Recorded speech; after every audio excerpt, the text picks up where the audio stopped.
ప్రియ దేవుని బిడ్డలారా,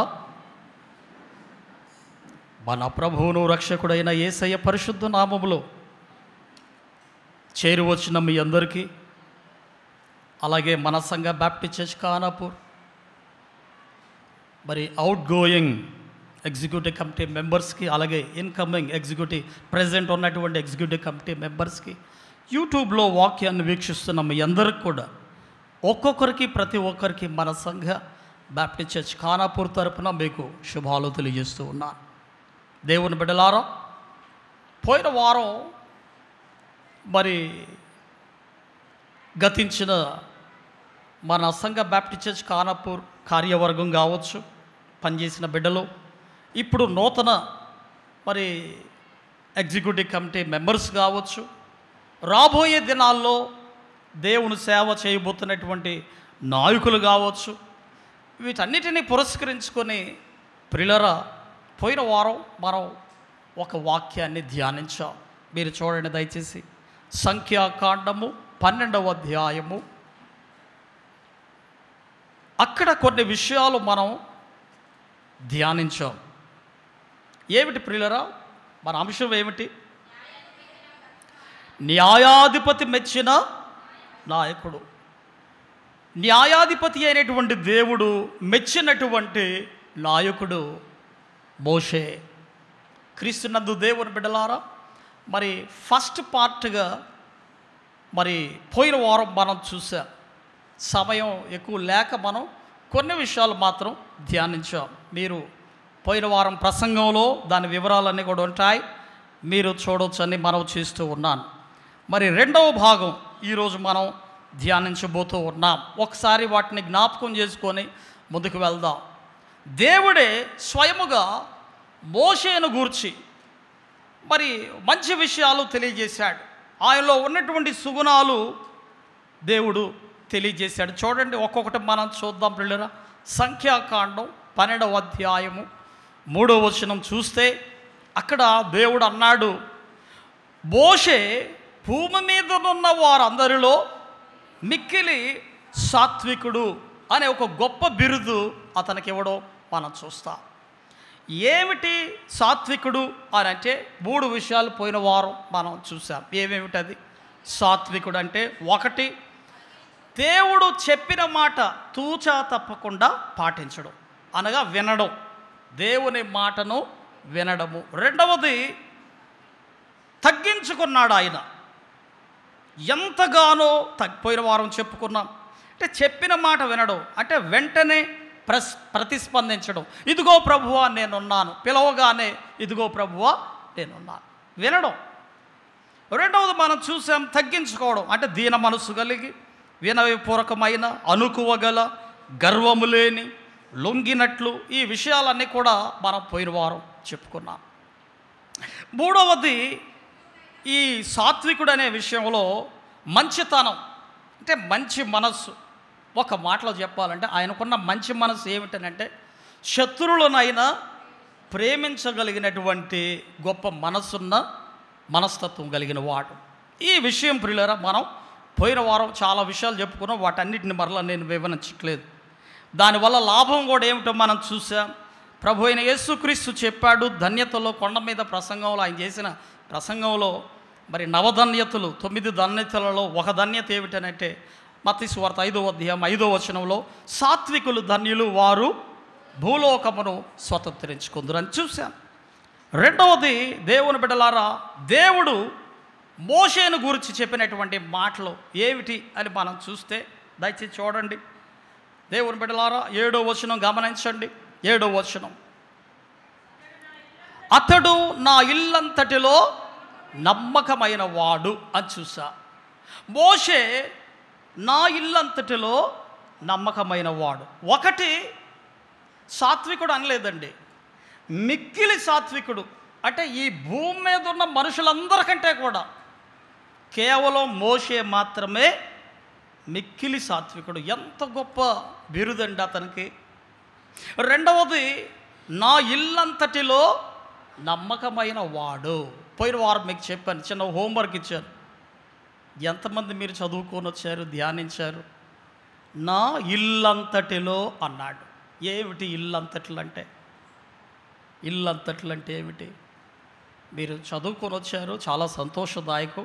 అయితే నేను కూడా కొన్ని విషయాలు ధ్యానించాను, వాటిని మీ ముందుంచాలని ఆశపడుతూ ఉన్నాను. దేవుని బిడ్డలారా, ఏమిటి నా ఇల్లంతటిలో నమ్మకమైన వాడు అని మోషేను గూర్చి దేవుడు సెలవిస్తున్నాడు. ఏమిటి అదనంటే, కొంతమంది వ్యాఖ్యాతలు, కామెంటేటర్స్ రకరకాలుగా దీనిని గురించి వర్ణించాడు. చాలామంది వర్ణించారు. ఏమిటి ఇల్లు, నా ఇల్లు అన్నాడు. ఏమిటి నా ఇల్లు అంటే?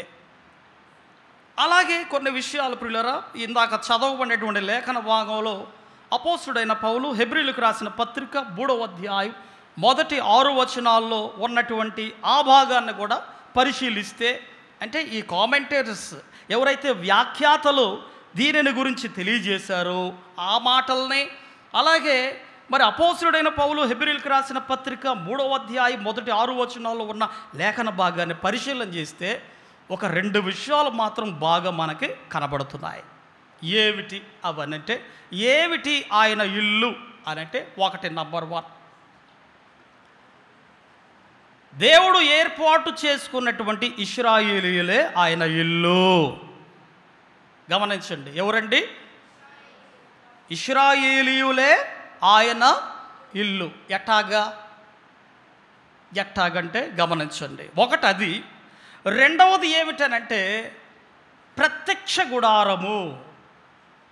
దేవుడు ఏర్పాటు చేసుకున్నటువంటి దేవుని ప్రజలందరూ కూడా ఆ మందిరంలోకి రావాలని దేవుడు ఏర్పాటు చేసుకున్న ప్రత్యక్ష గుడారమే, లేకపోతే దేవుని మందిరమే ఆయన ఇల్లు.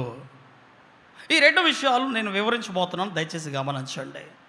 మొట్టమొదటిది, దేవుడు ఏర్పాటు చేసుకున్నటువంటి ఇశ్రాయేలీయులే ఆయన ఇల్లు. చూడండి ఎలాగో, ఒకసారి చూడండి ఎలాగో.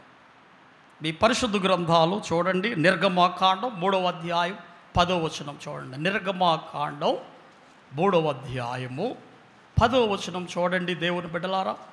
అక్కడ దేవుడు మోషేతో మాట్లాడుతున్న మాటలో ఏమన్నాడో చూడండి దయచేసి.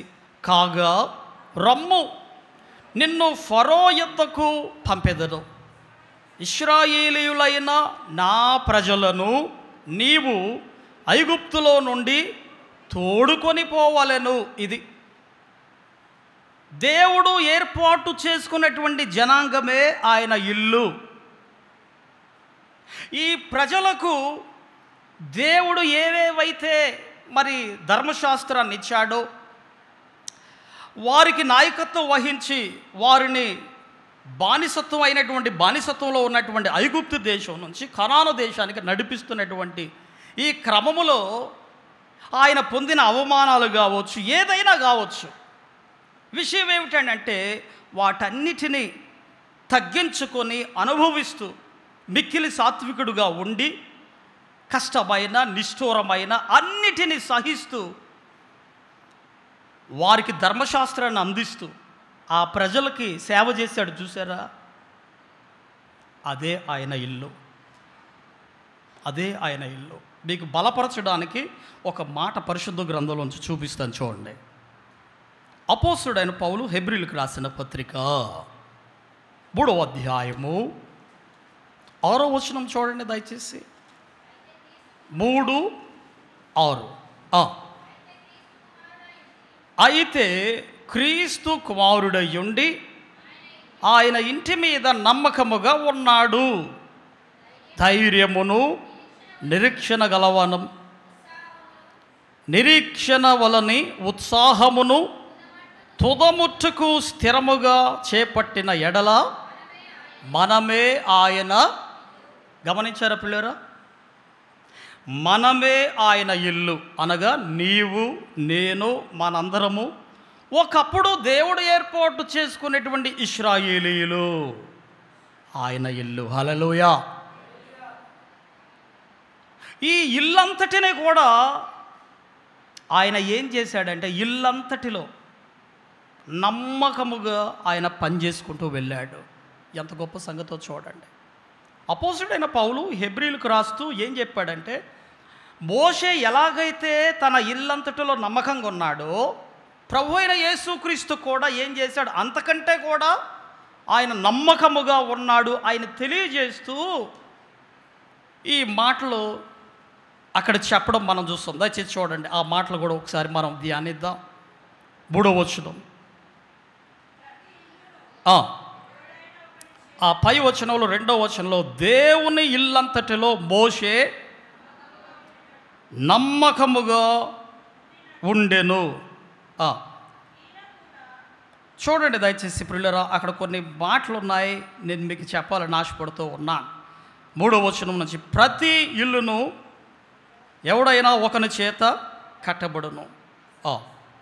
5వ వచనం చూడండి, ముందు చెప్పబోవు సంగతులను సాక్షార్థముగా మోషే పరిచారకుడయ్యుండి దేవుని ఇల్లంతటిలో నమ్మకముగా ఉండెను. అయితే క్రీస్తు కుమారుడయ్యుండి ఆయన ఇంటి మీద నమ్మకముగా ఉన్నాడు.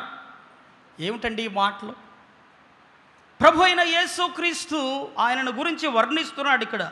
మోషే ఎలాగైతే తన ఇంటి మీద, దేవుని ఇంటి మీద నమ్మకముగా ఉన్నాడో, ప్రభు అయిన యేసుక్రీస్తు అంతకంటే కూడా తన ఇంటి మీద నమ్మకముగా ఉన్నాడని. ఏమిటి దీని అర్థం అంటే బాగా వినండి. ప్రభు అయిన యేసుక్రీస్తు సిలువలో ఆయన పలికిన 6వ మాట ఏమిటండి? సమాప్తమైనది. ఇది గ్రీకు భాషలో టెటెలస్టాయ్ అని అంటుంది. అంటే ఇట్ ఈజ్ ఫినిష్డ్. దాని అర్థం ఏమిటంటే, టెటెలస్టాయ్ అంటే దేవుడు తనకిచ్చినటువంటి పనిని విజయవంతముగా ముగించాడు. ఇంకా చేయడానికి ఏ పని కూడా లేదు.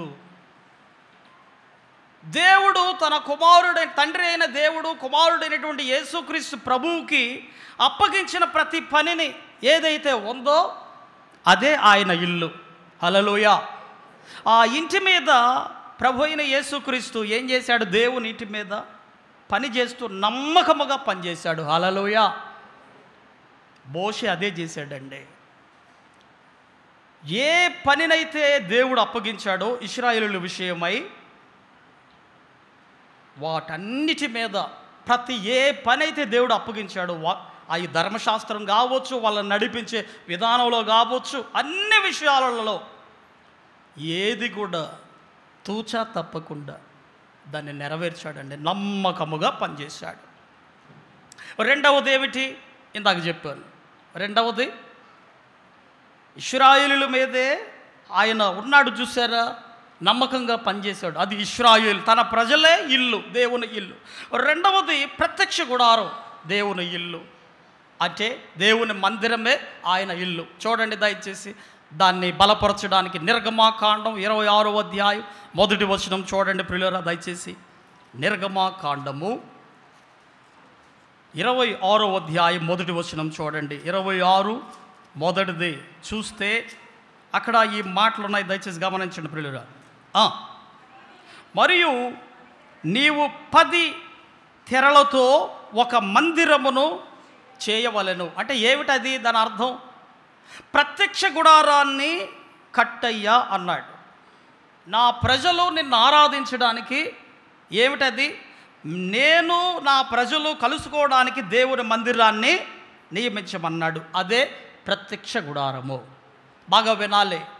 ప్రత్యక్ష గుడారమునే కట్టడం మాత్రమే కాదు, అందులో ఉన్నటువంటి పరికరాలు ఏవేవైతే ఉన్నాయి, మందసం కావచ్చు, బలిపీఠం కావచ్చు, ఏదైనా సరే అందులో ఉన్న పరికరాలన్నీ కూడా వాటన్నిటినీ నమ్మకముగా ఆయన ఉండి ఏం చేశాడంటే పూర్తి చేశాడండి. హల్లెలూయా. అది నమ్మకం అంటే, అది దేవుని ఇల్లు అంటే అదనమాట. ఇశ్రాయేలీలే, దేవుడు ఏర్పాటు చేసుకున్న ప్రజలే ఆయన ఇల్లు.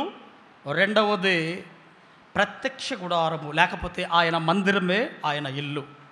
అంటే ఒక్క మాటలో చెప్పాలంటే, దేవుడు తనకు మోషేకు అప్పగించిన ప్రతి పనిని కూడా ఏం చేశాడంటే ఆయన తూచా తప్పకుండా చేసి నమ్మకముగా పనిచేశాడు. కాబట్టి దేవుడు అంటున్నాడు ఇక్కడ, ఏమంటున్నాడు? మోషే నా ఇల్లంతటిలో నమ్మకమైన వాడు. ఏ పనిని కూడా ప్రియులారా ఆయన నిర్లక్ష్యం చేయలేదు. ఈనాడు దేవుని బిడ్డలారా, గతించిన మరి నాయకులు కావచ్చు, ఇప్పుడు ప్రజెంట్ పనిచేస్తే నాయకులు కావచ్చు, మీరు రానున్న దినాల్లో మీరు పని చేయబోయే నాయకులు కావచ్చు, మీరు వినండి.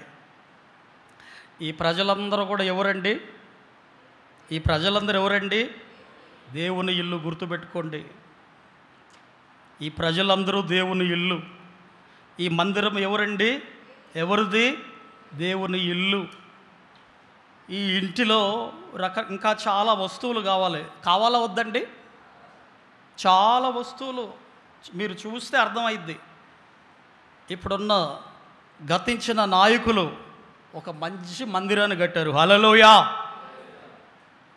ఇప్పుడున్నటువంటి నాయకులు ఇంకా ఇంతకన్నా మంచివి కట్టనుగాక. కట్టాలి. ఇప్పుడు లాల్ బహదూర్, క్షమించండి, మన భారతదేశ జవహర్లాల్ నెహ్రూ గారు ఉన్నారుగా, ఆయన మరి నాగార్జున డ్యామ్ను కట్టాడుగా. ఎంతమందికి దీవెనకరంగా ఉందండి? అది చరిత్రలో నిలిచిపోయింది. అది కట్టబట్టేగా ఈనాడు ఆంధ్రాలో పంటలు పండుతున్నాయి, మన కడుపులు నిండుతున్నాయి. హల్లెలూయా. విషయం ఏమిటంటే ఏదైనా పని చేస్తే అది గుర్తుండిపోవాలి. హల్లెలూయా. మన మాజీ ఎగ్జిక్యూటివ్ కమిటీ మెంబర్స్, పెద్దలు, వీరందరూ కూడా చక్కని మందిరాన్ని కట్టారు. దేవునికి మహిమ కలుగును గాక, దేవుడు వారిని దీవించును గాక. మరి ఇప్పుడున్నటువంటి కార్యవర్గం ఏం చేయాలి? కొన్ని మాటలు చెప్తున్నాను వినండి. మీరు కొత్తగా చేయాల్సింది ఏమీ లేదండి. ఒకటి గుర్తుపెట్టుకోండి, మన బాప్టిస్ట్ చర్చ్ తల్లి సంఘం అయినటువంటి బాప్టిస్ట్ చర్చ్ హైదరాబాదే మనకి ఒక మాదిరి.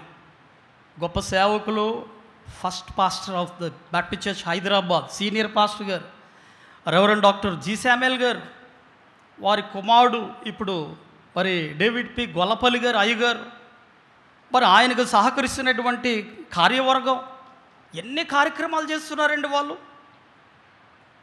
అదొక గొప్ప మందిరంగా చరిత్రలో నిలిచిపోయిందండి. హల్లెలూయా. ఎంత గొప్ప మందిరం! నీకు ఒక మాట చెప్తున్నాను నేనండి, అంత గొప్ప మందిరం కూడా కొన్నిసార్లు స్థలం సరిపోక కిటకిటలాడిపోతూ ఉంటుంది. వాళ్ళు ఏం చేస్తున్నారంటే మూడు ప్రాముఖ్యమైన మాటలు చెప్తున్నారు వినండి దాని గురించి.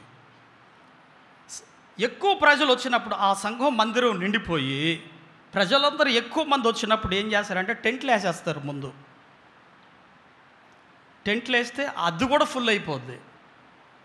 అది కాక ఇప్పుడు వాళ్ళు ఏం చేస్తున్నారంటే మన తల్లి సంఘం పెద్దలు, మన అయ్యగారు జి శామ్యూల్ గారు, డేవిడ్ పి గొల్లపల్లి అయ్యగారు, అలాగే కమిటీ వారు, పక్కనే శాంతి థియేటర్ ఉంది కదా, దాన్ని తీసుకోబోతున్నారండి. హల్లెలూయా. అంటే ఇది ఫుల్ అయిన తర్వాత అక్కడ స్క్రీన్లో ఇదే ప్రోగ్రామ్ని అక్కడ వారు ప్రాజెక్ట్ ద్వారా రన్ చేసి అనేక మందిని కూర్చోబెట్టాలన్న ఆలోచనలో రెడీగా ఉన్నారు ఇప్పుడు కొనడానికి.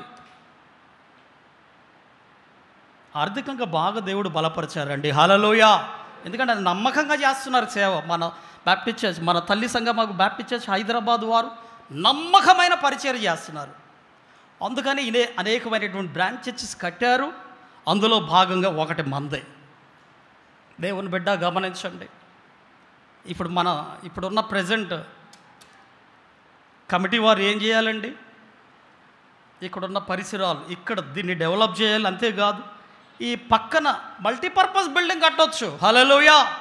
మల్టీపర్పస్ బిల్డింగ్ కట్టవచ్చు, అన్ని విధాలుగా ఉపయోగపడేది. చర్చ్ ఫుల్ అయిపోతే అక్కడ స్క్రీన్లో పెట్టి అనేకులు అక్కడ కూర్చున్న దేవుడిని ఆరాధించడానికి దేవుడు అలా చేయునుగాక. ఇలా చెప్పుకుంటూ పోతే 1, 2, 3, 4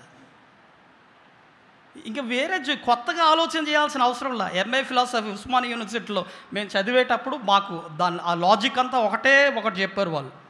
అరే బాబు, మళ్ళీ మీరు ఏదో చేయాల్సిన అవసరం లేదు, ఆల్రెడీ రోడ్లు వేసేసారు పెద్దలు, ఆ రోడ్ల మీద మనం నడుస్తున్నాం, అదే చేయాలి మనం అంటారు వాళ్ళు. చిన్న లాజిక్ ఏం లేదండి. ఇక్కడ కొత్తగా బుర్రలు బద్దలు కొట్టుకోవాల్సిన పని లేదు. మన తల్లి సంఘమే మనకు ఒక గొప్ప మాదిరి. హల్లెలూయా. వాళ్ళు ఏం చేశారో చేయాలి. పార్సనేజ్ చూడండి, ఎక్కడ కట్టబడింది పార్సనేజ్ కింద ఏముంది? బ్యాప్టిజం తొట్టు ఉంది, దానిపైన పార్సనేజ్ ఉంది. ఎట్టెట్టో చేయాల్సిన పని లేదు, బుర్రలు బద్దలు కొట్టుకోవాల్సిన అవసరంలా. ఒక్కొక్కటి మన తల్లి సంఘాన్ని చూసి నేర్చుకొని ముందుకు వెళ్ళడమేనండి. రాను దినాల్లో ఇప్పుడున్న కార్యవర్గం అలాగే అనేకమైన చరిత్రలో నిలిచిపోయేటటువంటి కార్యాలు చేయనుగాక. మందిరమే కూడా కనబడుతుంది ఇప్పుడు ప్రజెంట్. రాను దినాల్లో ఇటువంటి కట్టడాలు అనేకమైనటువంటివి కనబడునుగాక. అక్కడ ఎన్ని జరుగుతున్నాయంటే ఒక స్కూల్ ఉంది, అక్కడ ఇంకేమున్నాయి, అక్కడ మరి అనాథ పిల్లలు, అక్కడ హాస్టల్లో 1, 2, 3, 4 ఇలా చెప్పుకుంటూ పోతే మనకి అసలు టైం సరిపోదు. తల్లి సంఘమే మనకు మాదిరి. అటువంటి చేయాలి నమ్మకంగా. బైబిల్లో ఒక మాట ఉంది చూడండి దయచేసి. మోషేను గురించి దేవుడు అంటున్నాడు, నమ్మకమైన నా ఇల్లంతటిలో మోషే నమ్మకమైన వాడు. దేవుని బిడ్డ, ఏమిటి దీనివల్ల లాభం, మనకు వచ్చే లాభం అంటే సామెతల గ్రంథం 28వ అధ్యాయం 20వ వచనం మొదటి భాగంలో ఉంది. నమ్మకమైన వానికి దీవెనలు. దేవుని బిడ్డ, నువ్వు నమ్మకంగా పనిచేయి. నా మనిషి, ఇతడు నా వాడు, ఆమె నా అమ్మ, నా ఆమె, ఈ మనసులో పెట్టుకొని సేవ చేసావా, నువ్వు అపనమ్మకస్తుడివే. గుర్తుపెట్టుకో, అపనమ్మకస్తురాలువే నువ్వు. ఇక్కడ దేవుని మందిరంలో ఉన్న ప్రతి ఒక్కరూ ఎవరండి? దేవుని ఇల్లు. ఇదేమిటి? నీకు దేవుడిచ్చాడు ఈ బాధ్యత. మోషే ఆనాడు నా ప్రజలు, నా ఇల్లు, నా కుటుంబం అనుకోలేదండి. నిస్వార్థమైన సేవ చేశాడు. హల్లెలూయా. అందుకనే దేవుడికి నచ్చింది ఆయన సుగుణం. నా ఇల్లంతటిలో మోషే నమ్మకమైన వాడు. ఒకరోజట మరి కాంట్రాక్టర్ తన వృద్ధాప్యంలో చాలామంది సూపర్వైజర్స్ ఉన్నారు. అందులో ఒక అతన్ని పిలిచి, ఇదిగో అయ్యా, ఈ ఇల్లుని ఎన్నో ఇండ్లు నువ్వు కట్టావు, చాలా అద్భుతంగా కట్టావు, నిన్ను మెచ్చాను, ఇదిగో ఈ ఇల్లు కూడా కట్టమని చెప్పాడు. ఆయన ఏం చేశాడంటే, అబ్బా ఇన్ని మంచిగా కట్టాను, ఇదొక్కటే ఏదో రకంగా కట్టేస్తే ఏం కాదులని ఆ ఇల్లుని ఎట్ట కట్టించాడంటే నాచు రకమైనటువంటి ఇటుకలు, పనికి మాలినటువంటి సిమెంటు, ఇలాగా మరి పనికి మాలినటువంటి ఈ చెక్కలు కావచ్చు, వుడ్డు కావచ్చు, ఏదైనా సరే పనికిరాని అన్ని వాటితో కట్టించేశాడు అతను. పూర్తి అయిపోయిన తర్వాత వచ్చాడు సూపర్వైజర్ గారు. వచ్చి ఆ కాంట్రాక్టర్ గారు వచ్చి ఆ సూపర్వైజర్ గారితో అన్నాడు, అయ్యా బాబు, ఇంతకాలం చాలా నమ్మకంగా పనిచేసావు నువ్వు, నేను చెప్పిందల్లా చేశావు, నాకు మంచి పేరు తెచ్చిపెట్టావు నీ వల్ల.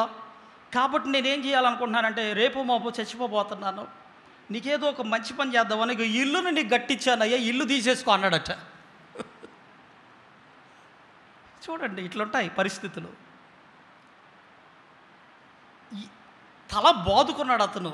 అరే, నాకు ముందే తెలుసుంటే నేను మంచి కట్టుకునేవాడిని, నా ఇల్లు నేను మంచి కట్టుకునేవాడిని అని బాధపడ్డాడటండి. దేవుని బిడ్డ, నువ్వు అనుకుంటున్నావేమో, నీవు నమ్మకంగా ఇక్కడ సేవ చేస్తే, నీకు ఇచ్చిన బాధ్యతను నమ్మకంగా నువ్వు చేస్తే, గుర్తుపెట్టుకో, పనివాడు జీతానికి పాత్రుడు, అర్హుడు. దేవుని బిడ్డ, నువ్వు చేస్తున్న ప్రతి పనికి నీకు ప్రతిఫలం ఉందని మర్చిపో మాకు. నువ్వు చేయాల్సిన ఒకటే ఒక పని, నమ్మకముగా చేయి చాలు. వీళ్ళందరూ నా ప్రజలు అనుకోవాలండి, అంతే. ఒకటే మాట, వీళ్ళంతా ఎవరు? నా ప్రజలు అనుకోవాలి. మీకు దేవుడు అటువంటి మంచి మనసును అనుగ్రహించును గాక. చివరిది చెప్పి నేను ముగిస్తాను బ్రదర్, దయచేసి చూడండి. చివరిది ఏమన్నాడు చూడండి ఆ మాట దయచేసి. 8వ వచనం చూడండి దయచేసి. 8వ వచనం, సంఖ్యాకాండము 12వ అధ్యాయం మనం ధ్యానిస్తున్నాం. అందులో ప్రియులరా 8వ వచనం చూడండి. నేను గూఢభావములతో కాదు, దర్శనమిచ్చి ముఖాముఖిగా అతనితో మాటలాడుదును. అతడు యెహోవా స్వరూపమును నిదానించి చూచును. కాబట్టి నా సేవకుడైన మోషేకు విరోధముగా మాటలాడుటకు మీరేలా భయపడలేదన్నాడు. అక్కడ 3వ మాట గమనించండి. నా సేవకుడైన మోషే, ఎంత మంచి మాట అంటున్నాడో చూడండి. ఎవరైనా ఒక దేవాది దేవుడే, ఈ సృష్టిని సృజించినటువంటి దేవుడే స్వయముగా మోషేను గురించి అంటున్నాడు, నా సేవకుడైన మోషే. కొంతమంది అంటారు ప్రైమ్ మినిస్టర్ గారు నా స్నేహితుడండి అని. ప్రైమ్ మినిస్టర్ గారు చాలామంది ఆయన నా స్నేహితుడు అనడంలో గొప్పతనం లేదు. ప్రైమ్ మినిస్టర్ గారు అనాలి ఏమని, అతడు నా అదే గొప్పతనం, ఇదే గొప్పతనం చెప్పండి. ఉట్టిదే కొంతమంది అంటారు, ఒక పెద్ద మరి విఐపిని పట్టుకొని వీళ్ళు ఉట్టిగానే వీళ్ళేదో వీళ్ళ పేరు ప్రతిష్టల కోసం, ఆయన నా స్నేహితుడండి, నా మిత్రుడే, ఏం కావాలి చెప్పు, నీకు ఏం చేసి పెడతావు చెప్పు. ఇది కాదు గొప్పతనం. గొప్పతనం ఏదంటే ఆయన అనాలి, ప్రైమ్ మినిస్టర్ అనాలి, హీ ఈజ్ మై ఫ్రెండ్, దేవుని బిడ్డ. దేవుడు అదే అంటున్నాడు ఇక్కడ. మోషే చెప్పుకుంటలేదు, నేను ఆయన సేవకుడిని ఆయన చెప్పుకుంటలా, దేవుడే స్వయముగా అంటున్నాడు. ఏమంటున్నాడండి, మై సర్వెంట్ మోజెస్, నా సేవకుడైన మోషే. 2 మార్లు అన్నాడు అక్కడ. మీరు చూస్తే 6వ వచనం 2వ భాగంలో, 8వ వచనం 2వ భాగంలో చూస్తే నా సేవకుడైన మోషే. దేవుని బిడ్డ ఈ మాట గ్రహించు. నిన్ను అనాలి ఆ మాట. దేవుడు ఏమనాలండి, మిమ్మల్ని ఏమనాలి, ఇప్పుడున్న ప్రజెంట్ కమిటీ వారిని, రాను దినాల్లో కమిటీగా సేవ చేయబోతున్న వారిని ఏమనాలి దేవుడు, నా సేవకుడు, నా సేవకుడు. నా సేవకుడు అంటే ఏమిటి పర్యాయ పదాలు మీరు చూస్తే, దైవజనుడు, దైవదాసుడు, దైవ సేవకుడు, ప్రభుదాసుడు, స్వామిదాసుడు, దేవదాసుడు. మనం చర్చిలో 3 ఉన్నారు దేవదాసులు, అందులో 2 కమిటీ మెంబర్స్. ఇప్పుడు అయ్యా దేవుడు మిమ్మల్ని అనాలి, ఏమనాలి, నా దాసుడు, నా దాసుడు అని పిలవాలి. హల్లెలూయా. ఎప్పుడు అంటాడండి, ఎప్పుడు అంటాడు నా దాసుడని, ఎప్పుడు అంటాడు దేవుడు? దేవుని దాసులకు ఉండాల్సినటువంటి లక్షణాలు 3 ఉన్నాయండి. అందులో నా సేవకుడు అన్నాడు కదా, 3 లక్షణాలు ఉంటాయి వారిలో. దేవుడు సేవకుడుగా నువ్వు నిజంగా ఆయన సేవ చేసేవాడు అయితే 3 లక్షణాలు. అమ్మా వింటున్నారా? పాస్టర్ గారు ఎప్పుడు సేవకుల గురించి చెప్తున్నాడు, సేవకురాడు గురించి మా గురించి చెప్పడం అనుకోమాకండి, మీ గురించి కూడా ఈ మాటలు దయచేసి వినండి. ఏమిటి 3 లక్షణాలు అంటే మీరు వినండి. అక్కడ చూడండి దేవుని బిడ్డలారా ఏమన్నాడు. 8వ వచనం నేను చదువుతున్నాను చూడండి ప్రియులారా. అక్కడ నేను గూఢభావముతో కాదు, దర్శనమిచ్చి ముఖాముఖిగా అతనితో మాటలాడుదును, అతడు యెహోవా స్వరూపమును నిదానించి చూచును. మోషేకు ఒక ప్రత్యేకత ఇక్కడ కనబరుస్తున్నాడు దేవుడు. ఏమిటంటే అది, ఇదిగోనయ్యా, చాలామందికి నేను గొడవ భావాలతో వాళ్ళకి దర్శనమిస్తున్నాను, కానీ మోషే అలాగా. మోషే నన్ను ఏం చేశాడు, ఆయన ముఖాముఖిగా చూశాడు. అంటే ఒక్క మాటలో చెప్పాలంటే దేవుని దర్శనము చూసిన వాడు. హల్లెలూయా. ఎవరు చూస్తారండి దేవుని దర్శనం? ఎవరు చూస్తారు దేవుని దర్శనం? ఎవరికి పడితే వారికి ఆ భాగ్యం కలుగుతుందా దేవుని దర్శనం? చూడండి, ఇందాక మన ఉత్తర ప్రత్యుత్తర భాగంలో చెప్పుకున్నాం. నేను ముగిస్తున్నాను ప్రియులారా, త్వరలో నేను ముగించేస్తున్నాను. చూడండి, కీర్తన గ్రంథం 11వ సంకీర్తన మనం ఉత్తర ప్రత్యుత్తర భాగంగా చదువుకున్నాం. అందులో చివరి వచనం 7వ వచనం 2వ భాగం చూడండి. యథార్థవంతులు ఆయన ముఖ దర్శనము చేసేదారు. అంతే, అక్కడ ఇంకేం లేదు. ఎవరు ఆయన ముఖ దర్శనం చూడగలరంటే యథార్థవంతులు. దేవుని బిడ్డ ఉన్నావా యథార్థంగా? నీవు యథార్థంగా ఉండాలి. దేవుడు నీవు సేవకుడుగా, దేవుడు నియమించిన సేవకుడుగా, దేవుడు నియమించిన సేవకురాలుగా నువ్వు ఉన్నావంటే దాని అర్థం ఏమిటంటే నీలో యథార్థత ఉండాలి. అది అర్థం. ఏమిటి దానివల్ల లాభం? కొంతమంది నటించండి అయ్యా అంటే జీవిస్తారనమాట కొంతమంది. నటించండిరా బాబు అంటే జీవిస్తారు కొంతమంది. ఇక్కడ అటువంటి వాళ్ళు కాదు, యథార్థవంతులు అంటే ఉన్నదున్నట్టుగా యథార్థంగా సేవ చేయడం అంటే. హల్లెలూయా! ఎంత మంచి మనసు అండి అది. చూడండి, దానివల్ల వచ్చే లాభం ఏమిటి? వాక్యంలో లేదా? 84వ సంకీర్తనలో ఏముంటుంది? యథార్థవంతులకు ఆయన ఏ మేలు చేయక. దేవుని బిడ్డ, నీ జీవితంలో దేవుడు నిన్ను పిలుచుకున్న సేవకుడుగా, సేవకురాలుగా నువ్వు ఉన్నావంటే, దేవుడే నిన్ను స్వయముగా నా సేవకురాలు, నా సేవకుడు అని పిలవాలంటే మొట్టమొదట నీలో ఏముండాలి? యథార్థత ఉండాలి. ఏ మేలు నీ జీవితంలో నీ కొరకు దేవుడు దాచి ఉంచిన మేలు చాలా ఉన్నాయి. అవన్నీ నీ జీవితంలో దేవుడు నెరవేరుస్తాడు. అలా నెరవేర్చబడునుగాక. రెండవది చూడండి, ఆయన ముఖ దర్శనం ఎవరు చూడగలరు అని అంటే, మీరు చూడండి దయచేసి కీర్తనలో 90వ సంకీర్తన ఒక్కసారి చూడండి ప్రియులారా. ఏముంది అక్కడ? హెడ్డింగ్లో ఒక మాట ఉంటుంది. ఆ మాట చూడండి దయచేసి. 90వ సంకీర్తనని మోషే భక్తుడే రాశాడు. దేవుడు ఏమంటున్నాడో చూడండి ఆయన గురించి. 90వ సంకీర్తన హెడ్డింగ్లో చూడండి ఏముందో. దైవజనుడైన మోషే చేసిన ప్రార్థన.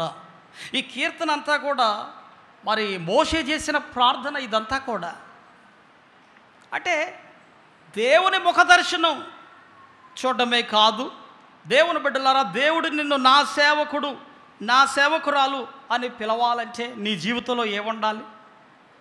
ప్రార్థనా జీవితం ఉండాలి. ప్రార్థనా జీవితం కలిగినటువంటి వాడు మోషే భక్తుడు. ఎన్ని మారులు అయినా ఉపవాసాలు ఉన్నాడండి. రాత్రులు పగళ్ళు 40 రోజులు అలాగ చాలా మార్లు అయినా ఉపవాసం ఉండి ప్రార్థన చేశాడు. దేవుని బిడ్డ, మీ జీవితాల్లో కూడా నాయకులుగా మీరు రాణించాలంటే మోషే వలె చేయాల్సిన పని ఏమిటంటే ప్రార్థనా పరులుగా ఉండాలి. మూడవది, అందులో నా సేవకుడు, నా సేవకురాలని పిలిచాడు దేవుడు అక్కడ మోషేని. నా సేవకుడైన మోషే నా సేవకుడు. దేవుని బిడ్డ, నిన్ను అలాగే పిలవాలంటే మూడవది నీలో ఉండాల్సిన సుగుణం ఏమిటంటే, మీరు చూడండి దయచేసి కీర్తనల గ్రంథం 112వ సంకీర్తన 6వ వచనం 2వ భాగంలో చూస్తే, నీతిమంతులు నిత్యము జ్ఞాపకములో ఉందురు. నీతిమంతులు నిత్యము జ్ఞాపకములో ఉందురు. నువ్వు చనిపోయినా సరే నీవు జ్ఞాపకంలో ఉంటావు, గుర్తుపెట్టుకో. హల్లెలూయా! లేడా మోషే భక్తుడు చనిపోయిన తర్వాత? లేడండి. దేవుడు మరి పేతుర్ని, జబదయి కుమారులకు యోహాను, యాకోబుల్ని కొండ మీదకు దేవుడు తీసుకెళ్ళినప్పుడు, ప్రభు అయిన యేసుక్రీస్తు అక్కడ ఆయన రూపాంతరం చెందినప్పుడు ఎవరెవరు కనబడ్డారండి అక్కడ? మోషే, ఇద్దరు కనబడ్డారు అక్కడ, మోషే, ఏలియా. చనిపోయాడుగా మోషే, మరి ఎలా కనబడ్డాడు అక్కడ? నీతిమంతుడు కాబట్టి. హల్లెలూయా! అది దేవుని సేవకులో ఉండే ఆ మూడవ దాంట్లో నా సేవకుడైన మోషే ఎందుకన్నాడంటే ఆయన నీతిమంతుడు కాబట్టి. ఈ క్వాలిటీస్ మనలో ఉండాలి, మీలో కనబడాలి దేవుని బిడ్డ. ముగింపులో నేను కొన్ని మాటలు చెప్పేసి నేను ముగిస్తాను. క్రీస్తునందు దేవుని బిడ్డలారా, మత్తయి సువార్త 20వ అధ్యాయం 25 నుండి 28 వచనాల్లో మనం చూసాం. అక్కడ ప్రభు అయిన యేసుక్రీస్తు మరి శిష్యులు, ఆ 12 మంది శిష్యులలో నేను గొప్ప అంటే నేను గొప్ప, నేను గొప్ప అంటే నేను గొప్ప అని వారు వాదించుకుంటూ ఉన్నప్పుడు ప్రభు అయిన యేసుక్రీస్తు వాళ్ళని పిలిచి చెప్పాడు, అయ్యా అసలు మీరు ఏమనుకుంటున్నారు? ఈ లోకంలో ఉన్నటువంటి నాయకులందరూ కూడా వారు మరి అధికారం గురించి ప్రయత్నాలు చేస్తారు, అధికారం చలాయిస్తారు. అంతేకాదు, చూడండి అక్కడ కొన్ని మాటలు ఉన్నాయి ప్రియులారా. మత్తయి సువార్తలో మీరు చూస్తే 20వ అధ్యాయం 25 నుండి 28 వచనాల్లో మీరు చూస్తే అంటాడు ప్రభు యేసుక్రీస్తు, గనుక యేసు తన యొద్దకు వారిని పిలిచి అన్యజనులలో అధికారులు వారి మీద ప్రభుత్వము చేయుదురనియు, వారిలో గొప్పవారు వారి మీద అధికారము చేయుదురనియు మీకు తెలియను. మీలో అలా ఉండకూడదు. మీలో ఎవడు గొప్పవాడు ఉండగోరునో వాడు మీ పరిచారకుడై ఉండవలెను. మీలో ఎవడు ముఖ్యుడై ఉండగోరునో వాడు మీ దాసుడై ఉండవలెను. చూసారా దేవుని బిడ్డలారా, ఇప్పుడు ఉన్నటువంటి కార్యవర్గము, అంతకుముందు కార్యవర్గం కావచ్చు, రాను దినాల్లో మరి సేవ చేయబోయేవారు కావచ్చు. మీరు అనుకుంటున్నారేమో ఇక్కడ ఏదో అధికారం చలాయించాలని, లేకపోతే పెత్తనాలు పేరయ్యలాగా, పెత్తనాలు పేరమ్మలాగా ఇక్కడ ఉండాలంటే కుదరదండి. అది వేరే లోకం. లోకంలో ఉంటారు, అధికారం చలాయించే వాళ్ళు ఉంటారు. అది ఇక్కడ చేయొద్దండి. గొప్ప సంగతి ఏమిటంటే, మన సంఘ బ్యాప్టిస్ట్ చర్చ్ ఖానాపూర్కు దేవుడిచ్చిన గొప్ప భాగ్యం ఏమిటంటే, క్రైస్తవ నాయకులు, మన సంఘ సభ్యులు రాజకీయాలలో సేవ చేస్తున్నారు. హల్లెలూయా! అది శుభపరిమాణం అండి, చాలా మంచిది. అది యోసేపు లేడా, ప్రధానమంత్రిగా ఉన్నాడు ఆయన. దానియేలు లేడా, గొప్ప గొప్ప సేవలు అందించారు వాళ్ళు. అయితే దేవుణ్ణి ఘనపరిచారు. మన సంఘ సభ్యుల్లో చాలామంది నాయకులుగా ఉన్నారు, రాజకీయాలలో ఉన్నారు. సంతోషదాయకం, అవసరం కూడా. ఇంకా అనేక మంది ఉండాలి కూడా. అయితే ఒక్క మాట వినండి, ఆ రాజకీయాలని చర్చిలోకి తీసుకురాకూడదండి. వినండి, ఇక్కడ ప్రభు అయిన యేసుక్రీస్తు చెప్పిన మాదిరి అంటే దాసులుగా, పరిచారకులుగా ఇక్కడ పనిచేస్తూ బయటకి దీన్ని తీసుకొని వెళ్ళాలి. హల్లెలూయా! దీనినే బయట నువ్వు పాటించావు అనుకో, నీ అంత ధన్యుడు ధనిరాలు ఇంకెవరు ఉండరండి. హల్లెలూయా! అది కావాలండి, అది కావాలి. ఆనాడు మరి జవహర్లాల్ నెహ్రూ తక్కువ తీసుకున్నాడు, ₹1 తీసుకొని సేవ చేశాడు ఆయన. ఎన్ని సేవలు అందించాడంటే ఆయన, ఎన్ని సేవలు అందించాడు ఆయన. దేవుని బిడ్డలారా, విషయం ఏమిటనంటే గమనించండి ఈ మాట. ఇక్కడున్నటువంటి నాయకులు ఈ నాయకత్వాన్ని బయటికి తీసుకొని వెళ్ళి దీనిని అక్కడ ఇంప్లిమెంట్ చేయాలి. నువ్వు చరిత్రలో నిలబడిపోతావు. గమనించి, ఇది సత్యం. నువ్వు చరిత్రలో నిలబడిపోతావు. హల్లెలూయా! ఇక్కడిది తీసుకెళ్ళి బయటికి తీసుకెళ్ళావంటే. కానీ బయటిది మాత్రం ఇక్కడ తీసుకొచ్చి రుద్దావా, దేవుడు ఒప్పుకోడు, ప్రమాదం. ఇది గమనించాలి ప్రతి ఒక్కరూ. ఆనాడు మోషే భక్తుడిని ఎందుకు మెచ్చుకున్నాడండి? దేవుడు ఎందుకు మెచ్చుకున్నాడు? 3 విషయాలలో. ఏమిటది?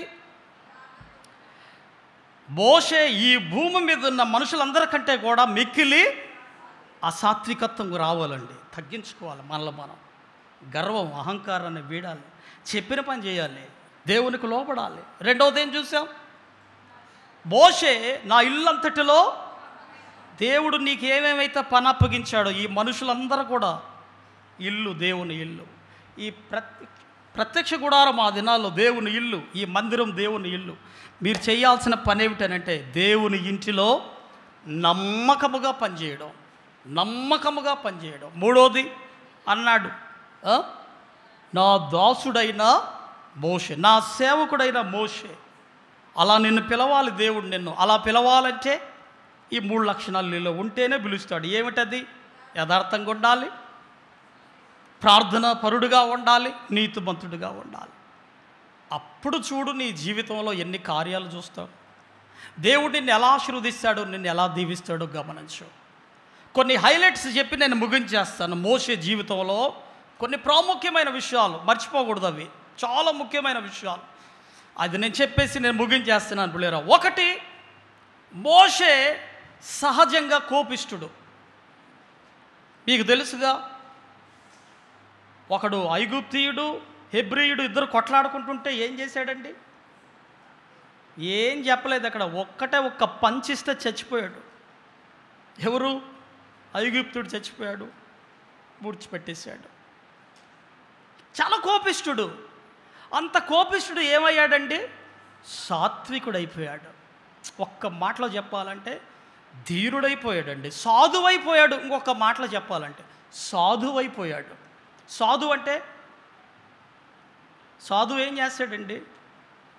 ఎవరు కొట్టినా, తిట్టినా, అవమానపరిచిన, మీలో చాలామంది మిమ్మల్ని తిట్టేవాళ్ళు ఉంటారు, గుర్తుపెట్టుకో.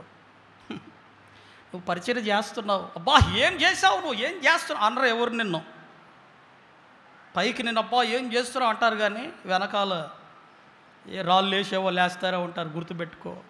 అయినా కోప్పడకూడదండి. వినండి, సాధువు కనపడాలి. నీలో ఏం కనపడాలండి? సాధువు. బహుశా అదే సాధువులా కనపడ్డా లేదండి, ఏమనలేదండి వాళ్ళే. అది కావాలి. రెండోది చూడండి. రెండోది, ఐగుప్తులో అక్కడ ఉంటే చచ్చిపోతాడని ఎక్కడికి పరిగెత్తాడు? మిథ్యాను అరణ్యులకు పరిగెత్తాడు కదా. దేవుడు ఏం చేశాడు? అదే ఐగుప్తు దేశానికి నువ్వు వెళ్ళి బానిసలుగా ఉన్న నా ప్రజలు నువ్వేం చేయాలి? తీసుకొని రావాలంటే ఏం చేశాడండి? ప్రాణాలకు తెగించి వెళ్ళిపోయాడు. నువ్వు కూడా అది చేయాలి. ఇక్కడ కనీసం ప్రాణాలు పెట్టకపోయినా వాళ్ళ కొరకు నువ్వు ఏదో ఒక త్యాగం చేయాలి. హల్లెలూయా. ఆ మోషేలో అది గొప్ప విషయాలండి అవన్నీ కూడా. ప్రాణాలు పోతాయని తెలిసి కూడా అక్కడికే వెళ్ళిపోయాడు ఆయన, దేవుని మాటనే విధేయుడై. మూడోది ఆయనలో చెప్పుకోదగ్గ విషయాలు ఏమిటనంటే ప్రియులారా, ఇశ్రాయేలులందరూ కూడా, మీరు నిర్గమకాండం 32వ అధ్యాయం చూస్తే అక్కడ ఉంటుంది. మోషే భక్తుడు ప్రార్థన చేసుకోవడానికి కొండ మీదకి వెళ్ళాడు ఆ యొక్క ధర్మశాస్త్రం నిమిత్తమై. ఇక్కడ క్రిందేవో వీళ్ళు ఏం చేశారు? ఒక దూడని, బంగారు దూడను తయారు చేసుకొని, నీవే దేవుడివి, ఐగుప్తు దేశం నుంచి మమ్మల్ని నీవే రప్పించావని వారు తినుటకును త్రాగుటకును కూర్చుండి ఆడుటకు లేచిరి అని ఉంటుంది. అంటే పిచ్చి నాటకాలు పడుతున్నారు. దిగొచ్చాడు ఆయన. అన్నాడు, ఏమన్నాడు దేవుడు? మోషే, నువ్వు ఒక్కసారి పక్కకు జరిపో, వీళ్ళందరిని చంపేసి నేను నీలో నుండి ఏం చేస్తాను? క్రొత్త వారిని పుట్టిస్తాను, వీళ్ళందరిని చంపేస్తానంటే మోషే ఏమన్నాడండి? ఏమన్నాడు మోషే? అయ్యా అలా చేయి మాకు, చుట్టుపక్కల ప్రజలు ఏమనుకుంటారయ్యా నిన్ను గురించి?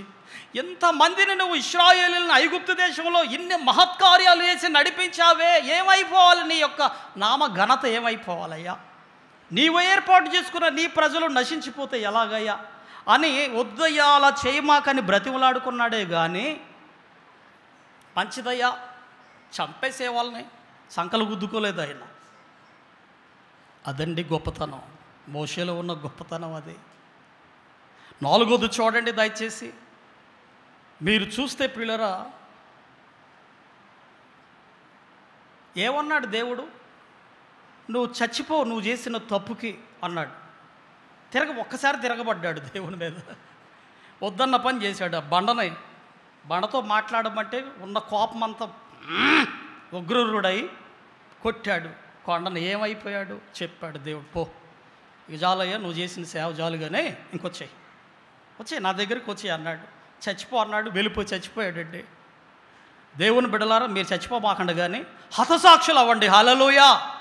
దేవుని కొరకు హతసాక్షులు అయిపోండి. దేవుని సేవ రానున్న దినాల్లో చాలా గొడ్డు దినాలు వస్తున్నాయి. ఈ సంఘంలో చేయాల్సిన పని ఏమిటంటే, సంఘస్థులు కూడా వినాలి ఈ మాట. రోజులు బాగా లేవు.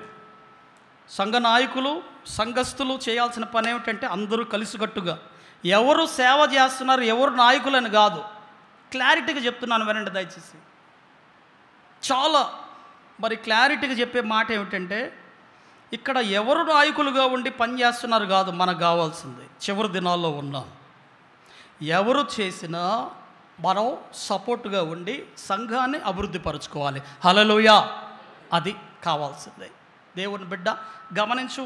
ఇంకొక విషయం ఆయన గురించి మనం చెప్పకముందు, 120 సంవత్సరాలు బ్రతికాడండి ఆయన.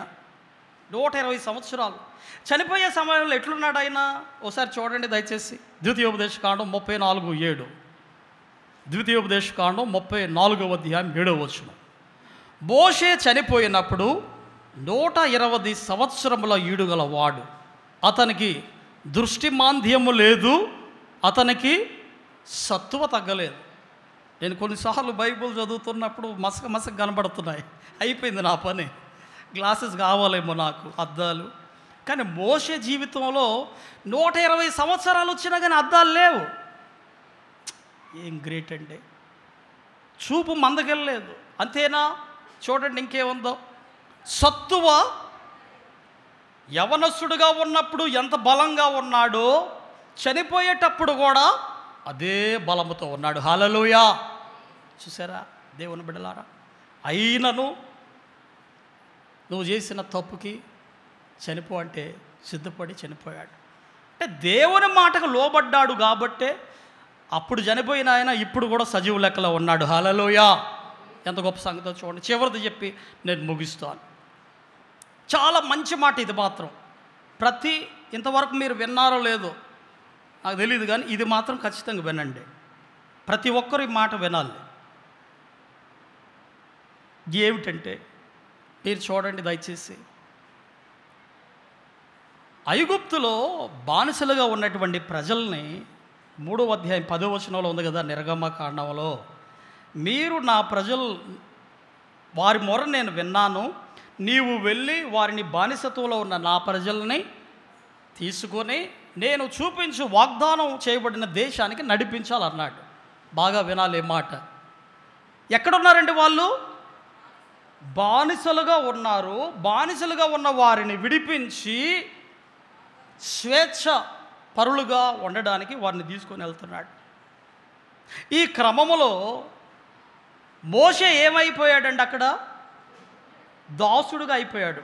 దీన్ని గ్రీకులు ఏమంటారంటే డూలస్ అంటారు. ఒక్క మాటలో చెప్పాలంటే దాన్ని బానిస అంటారు. బానిసత్వంలో ఉన్న ప్రజల్ని బయటికి తీసుకొచ్చి వారికి ఆయన బానిస అయిపోయాడండి.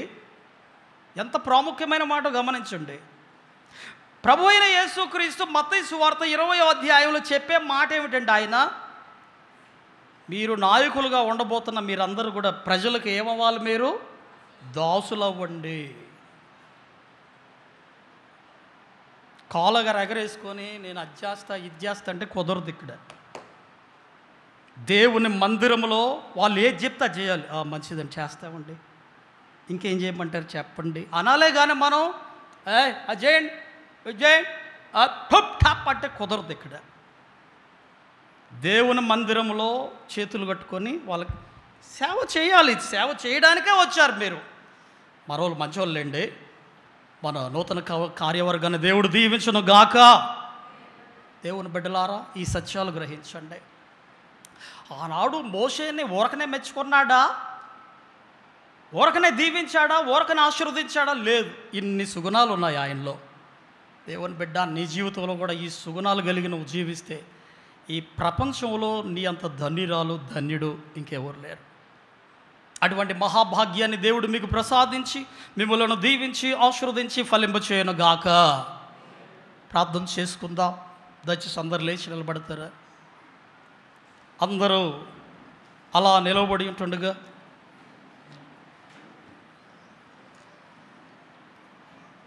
ఒక్కసారి ఎవరికి వారు ఒక తీర్మానం చేసుకోండి దయచేసి. దేవుని బిడ్డలారా, మరి మోషేను దేవుడు ఎంత మెచ్చుకుంటున్నాడు? నా ఇల్లంతటిలో నమ్మకమైన వాడు, ఈ భూమి మీద ఉన్న మనుషులందరికంటే కూడా మిక్కిలి సాత్వికుడు. ఎటు చూసుకున్న హైలైట్ ఆయన, ఒక ఉన్నత స్థితి ఆయనకు ఉంది. నా దాసుడైన మోషే, నా సేవకుడైన మోషే. దేవుని బిడ్డ, దేవుడు నిన్ను అనాలి ఆ మాట. నేను ఏర్పాటు చేసుకున్న నా నాయకుడు ఈ బిడ్డ, నేను ఏర్పాటు చేసుకున్న నా నాయకుడు, నా యొక్క శిష్యురాలు, నా సేవకురాలు, నా దాసుడు. దేవుడు అనాలి నిన్ను. దేవుడు అనాలంటే నీలో ఈ 3 సుగుణాలు ఉండాలి. ప్రార్థన పరుడుగా, ప్రార్థన పరురాలుగా నీవు ఉండాలి, యథార్థంగా ఉండాలి, నీతిమంతులుగా ఉంటేనే దేవుడు నిన్ను ఇలాగ అంటాడు. నా సేవకుడు, నేను ఏర్పాటు చేసుకున్న నా సేవకుడు, నేను ఏర్పాటు చేసుకున్న నా సేవకురాలు. దేవుని బిడ్డ, ప్రభు అయిన యేసుక్రీస్తు చెప్పిన ఆ సూచనల్ని ఒకసారి గమనించండి. బయట లోకంలో ఉన్న నాయకులుగా మనం ఉండకూడదు. దేవుని బిడ్డలో ఎలాగ ఉండాలంటే సేవ, ప్రజలకు సేవ చేయాలి. ఆయన ప్రజలకు సేవ చేసేవారుగా ఉండాలి. ఎలాగంటే తగ్గించుకొని, కోపపడకుండా, మర్యాదపూర్వకంగా వారితో మెలగాలి. అప్పుడు దేవుడు దీవిస్తాడు, ఆశీర్వదిస్తాడు. అటువంటి మహాభాగ్యము దేవుడు మీ అందరికీ ప్రసాదించి మిమ్మల్ని దీవించి ఆశీర్వదించును గాక. ప్రార్థన చేసుకుందాం. మహాగరుడ, పరిశుద్ధుడ, జీవాధిపతి, సర్వాధికారి, రాజులకు రాజా, నాయన మీకు స్తుతులు స్తోత్రములు చెల్లిస్తూ ఉన్నాను. ప్రభువా, నువ్వెంత గొప్ప దేవుడు అయ్యా. మరి ఆనాడు మోషేలో ఉన్న సుగుణాలు, ఆయన చేసిన మంచి పనులను బట్టి మీరు మెచ్చుకున్నారు. మోషే భూమి మీద ఉన్న మనుషులందరికంటే కూడా మిక్కిలి సాత్వికుడు. ఈనాడు ఎంతమంది అయితే మా సంఘ బిడ్డలు ఉన్నారో, ముఖ్యంగా నూతన కార్యవర్గంలో ఉన్నారో అయ్యా, అటువంటి మంచి మనస్సును దయచండి. ఎంతమంది బిడ్డలు అయితే అవును నాయన, మోషే వలె మేము కూడా మిక్కిలి సాత్వికులుగా ఉంటావా అని తీర్మానం చేసుకుని బిడ్డలను దీవించండి. ఆనాడు నా తండ్రి మరి మీరు సెలవిచ్చారు మోషేను గురించి, ఇదిగో మోషే నా ఇల్లంతటిలో నమ్మకమైన వాడని.